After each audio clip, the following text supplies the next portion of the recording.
What's up, guys? Just got done watching Extreme Rules. Pay-per-view lived up to most of the hype. Definitely delivered a hell of a pay-per-view. I'm still a little revved up, man. That final match was insane, but we'll get there. This is Inside the Ropes post-show. We can't call it post-fight, but post-show for WWE Extreme Rules, and we're going to go through all the matches real quick. My daughter is in bed, so she won't be joining us for the post-fight, which, all 9-year-olds should be in bed at this time, I think. So yeah, we're going to get started, go over each match real quick. Show started off with a bang, really. I mean, Miz versus Ambrose. These two guys put on a great show in the ring. They were fantastic. They did a good job of working together. I did not really care for the no disqualification stipulation going in, only because it kind of gave away the end before we ever got there. I mean, you pretty much knew Ambrose was dropping the title tonight. Even in my predictions video, I picked The Miz to win, and bothers me because I'm a huge Dean Ambrose fan. I really am. I love Ambrose. I love the character, the persona. I think Ambrose, if he was given a little bit more free reign by the WWE, has a chance to be this era Stone Cold. But, they kind of rein him in because they're more PG these days. But I really do love the Ambrose character. So going into this match knowing that he was going to lose was a bit of a letdown for me. However, these two guys, they did a phenomenal job of working the match. The Miz, very underrated ring worker. He's not great in the ring or anything, but he's a solid guy in there. Back and forth action, Miz takes over, Ambrose takes over, and then the Maurice thing comes in where she slaps the Miz, and I'm sitting there going, oh, don't let it end like this. This would be really stupid. And they didn't. The ref tossed Maurice out, and then she comes running back down, gets his attention, and then Dean gets tossed into the ref, and I'm like, okay, they're going to end it with this. I don't like it, but whatever. And while Dean's trying to talk the ref out of it, all of a sudden, Miz comes in, skull-crushing finale, end of the show, well, end of that match. New Intercontinental Champion, The Miz, now 7-time Intercontinental Champion, second in history behind only Chris Jericho. These guys will probably have a rematch soon. At least I would assume so. But like I said in the prediction show, all the things I'm reading says that it's going to be Roman and The Miz feuding through most of the summer. And the plans are to put the Intercontinental title on Roman and for him and Lesnar to meet when they both have titles, basically. So, it looks like that's the way they're going. Where does Dean Ambrose go from here? I don't know. I'm looking at the overall picture of Raw, and I don't really see many spots for Ambrose to squeeze in here. I mean, maybe when Roman wins the title, if they go that road, maybe you go down a feud with him and Roman for the Intercontinental title. Maybe you can even throw Dean into the heavyweight title picture. I don't know, but I really would hate to see Dean Ambrose get pushed to the side. He's a solid worker. Every night he's in there, he does great work. He gives us his all. It would really suck to see Dean get kind of lost in the shuffle right now. That's why I actually liked Ambrose on SmackDown, because there was a lot more opportunities for him over there than I think there are on Raw for him. So we'll have to see where we go from here. But, congratulations to The Miz, 7-time Intercontinental Champion. The guy just keeps finding ways to stay relevant in the business. From there, we went to the mixed tag match. Noam Dar and Alicia Fox versus Rich Swann and Sasha Banks. And, I went into this match really thinking it was going to be horrible, god-awful match. And I got to say, they honestly surprised me. It was a decent match. The one thing they did very smartly in this match was they did not make it a very long match at all. They knew what they had going into this match. They made it a quick, hard-hitting affair. Boom, boom, boom. Match was over. Sasha Banks, give her a lot of credit for hitting the double knee off the top rope to the outside. That was pretty cool to see. And Rich Swann's finisher, man, I haven't seen him use that one. Seen him use the spinning heel kick. That top rope twisting, that was crazy, man. That was a excellent finisher, and it's something that could propel him back into the title picture in the Cruiserweight division, especially given the situation now. We'll get into that a little bit more as we go on. But yeah, Rich and Sasha get the win. Obviously, there was no reason for Noam Dar and Alicia Fox to get the win here. If you want to push Rich and you want to push Sasha in their respective divisions, they had to get the win tonight. I gave both of the opening matches solid B grades, and that's a pretty solid way to start off a show when you have both your first two opening matches be good, solid matches that get the crowd pulled in. Then we had a weird moment where Elias Sampson hit the ring and he just sang one of his songs about how horrible Baltimore is and how the WWE has a beast in it and how the darkness is going to slay it and who wants to stand with Elias. And it's more of what I'm seeing with this guy, that they seem to be kind of giving him a push right now and seem to really believe in the guy, because there was no reason to have him on the pay-per-view tonight. None. He didn't fight anybody. He wasn't in the match. The only reason I can see to have him have any kind of spot was because you are planning on really moving this guy up the ladder as we go forward. So have to wait and see what happens with him. We move on. Next, women's title match. Alexa Bliss versus Bayley in a kendo stick on a pole match. And, this was the one match that to me was a bit disappointing. Alexa and Bayley, I think they did their best, but the whole angle with Bayley, hesitating to use the kendo stick and all that, and I mean, come on, man. This is a kendo stick on a pole match. Like, first of all, the gimmick is stupid because there's usually a kendo stick somewhere under the ring. So what's the difference that it's on a pole in this match? But they kind of stuck with the whole Bayley can't get extreme thing, and Alexa Bliss uses the kendo stick and used it effectively and gets the win, and that was my pick going into this thing. So far, I'm 3-0 with the picks, by the way. And I was hoping for that. I like Alexa. I want to see her continue to be the face of the women's division on Raw. In the pre-show, they had Nia Jax kind of say that she was next. I don't see how that works with her and Alexa because of the huge size difference there, but we'll have to wait and see. I think more likely it'll be Alexa and Sasha who are the next feud, and I'm actually looking forward to that. Those two girls could probably put on a great show just about anywhere. I gave this match a C+. It wasn't a bad match. It just wasn't as good as it could have been, and wasn't what you've come to expect from the female division these days. We've gotten a little bit spoiled with this, with the Four Horsewomen and the Women's Revolution and what they've done, and you come to expect really, really great matches, and this one didn't deliver on that end. However, it wasn't a bad match. It was, it was an alright match, and I'm happy to see Alexa get the win.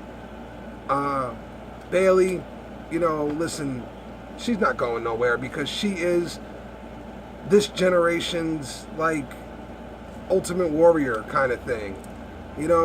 Nobody really, she's not that great in the ring. She doesn't get over with the older crowd, really, but she's huge for the kids. She's this era's Hulk Hogan, you know what I mean? For the women's division. The kids all love her. My daughter loves Bayley, absolutely loves her. Started using her hair in a side ponytail because of Bayley at one point.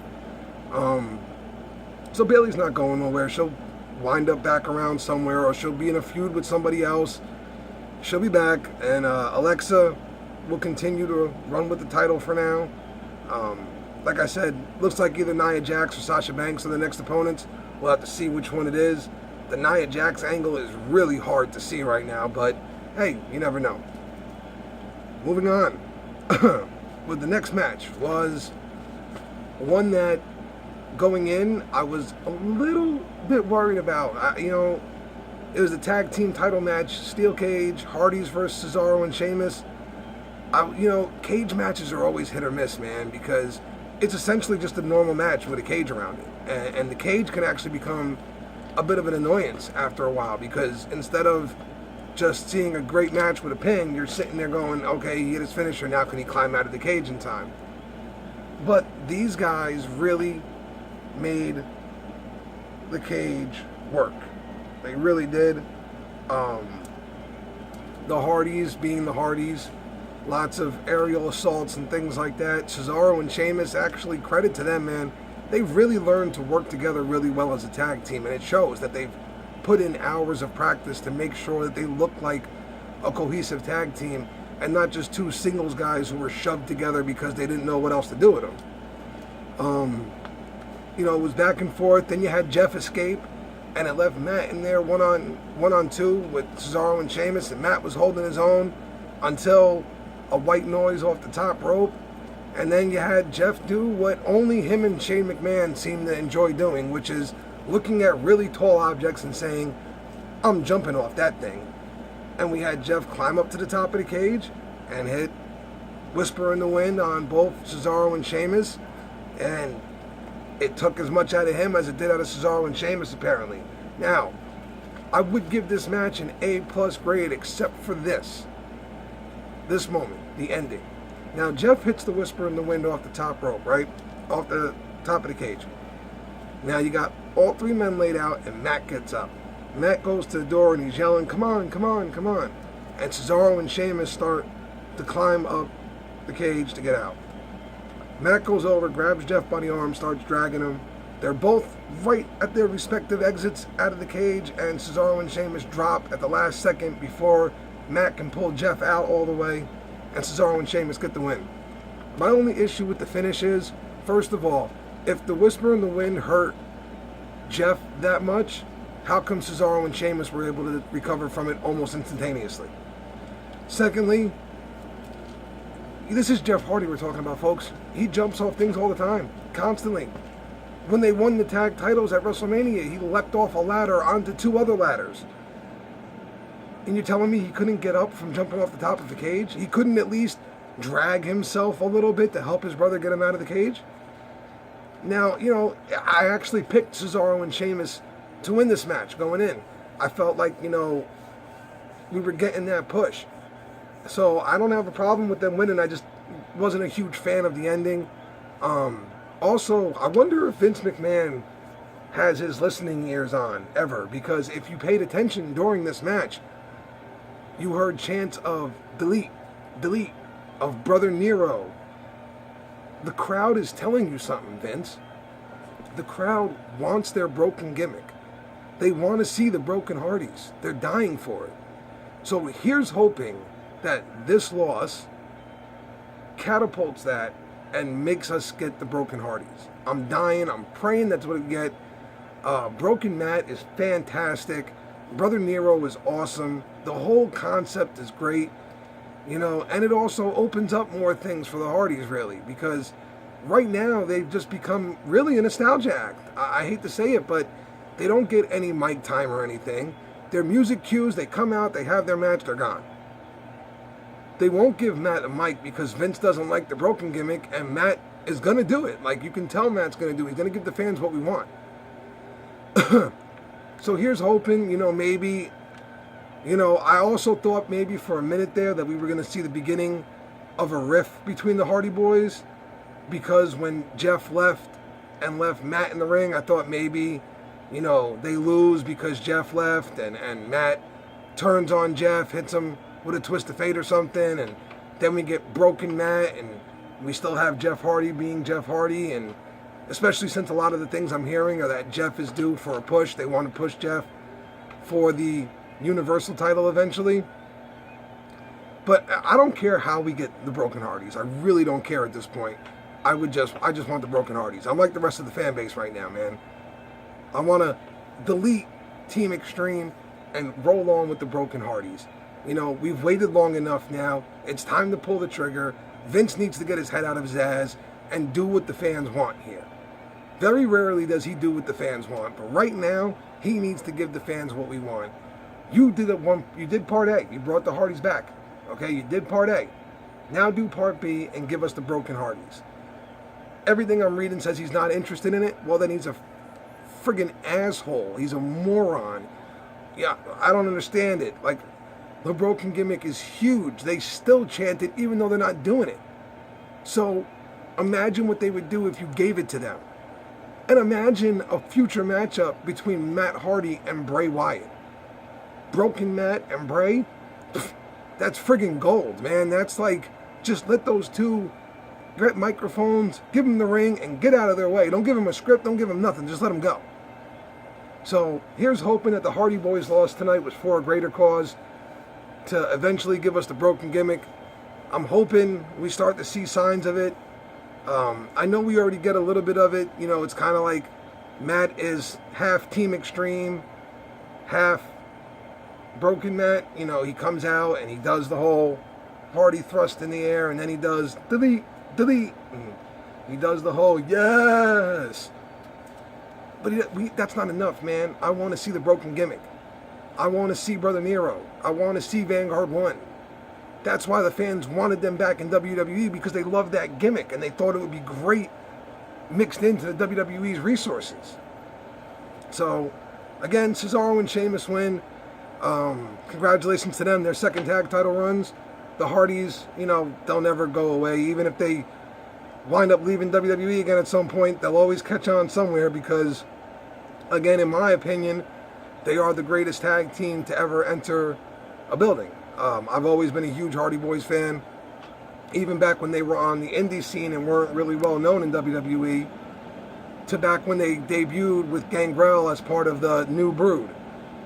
I was always a huge Hardy Boy fan, and you know, I'm looking forward to hopefully seeing the broken gimmick soon. I give the match a B+. Like I said, the only thing keeping it from an A grade, in my opinion, was the ending. I mean, maybe you guys liked the end. I really did not.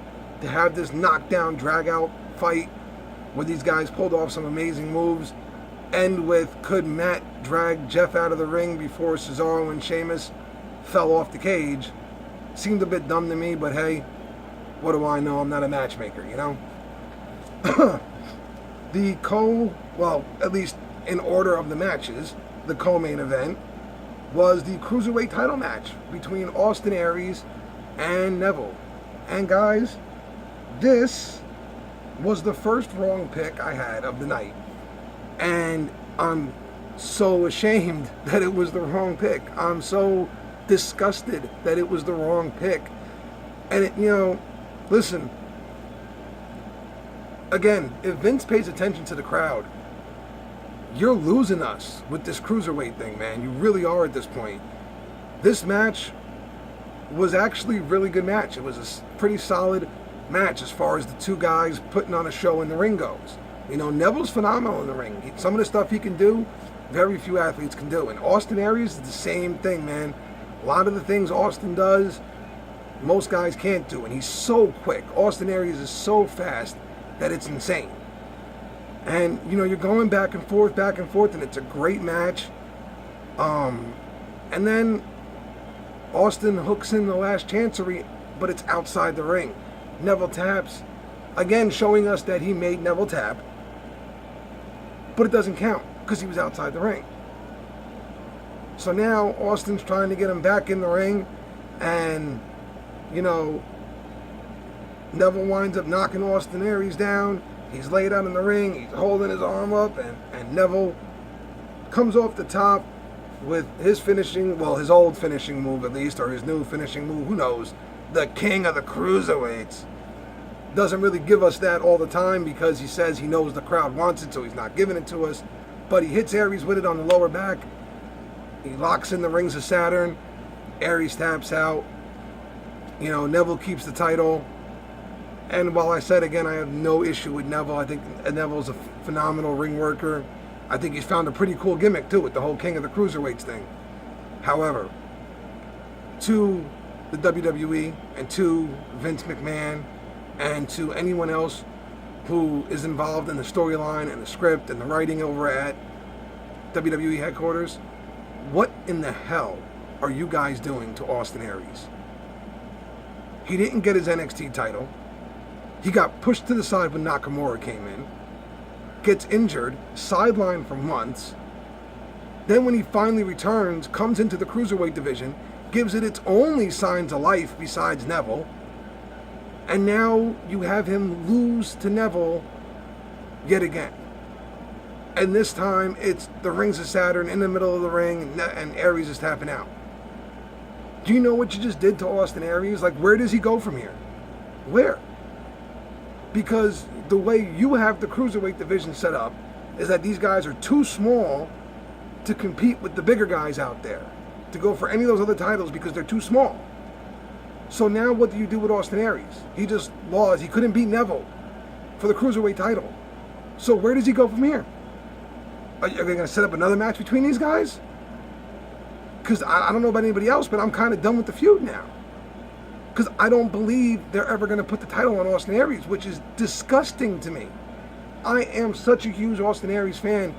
When he was in TNA, the things he did, cashing in the X Division title to become TNA champ, and his feud with Bobby Roode, and his feuds with Jeff Hardy, and all those guys, they were all great feuds. Austin Aries is so good, man, that it is goddamn ridiculous what the WWE is doing to him right now. I mean, they are making Austin Aries look like a chump. They really are. You know, he's in a division right now with guys who, if you brought them up to the main roster, wouldn't last a minute with most of the guys up there. But we all believe that Austin Aries belongs in those guys' comments.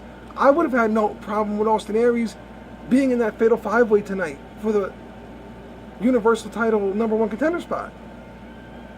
I don't understand this, man. I really don't. The match was just not that good, you know.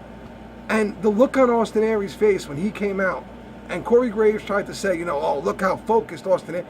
To me, that's the look of disgust on Austin Aries' face. I think Aries is done with the WWE already. I think he knows what they're doing to him is wrong. They're just tossing him to the side like he doesn't matter. When he came in with NXT, he was hyped up so much, and they called him the biggest free agent signing and blah, blah, blah. And then right after that, Nakamura debuted, and Aries completely got pushed aside. He was forgotten about, and now he's been shoved off to 205 Live, where he can't get the job done over there either. It's disgusting. It's horrible. Austin Aries deserves a lot better.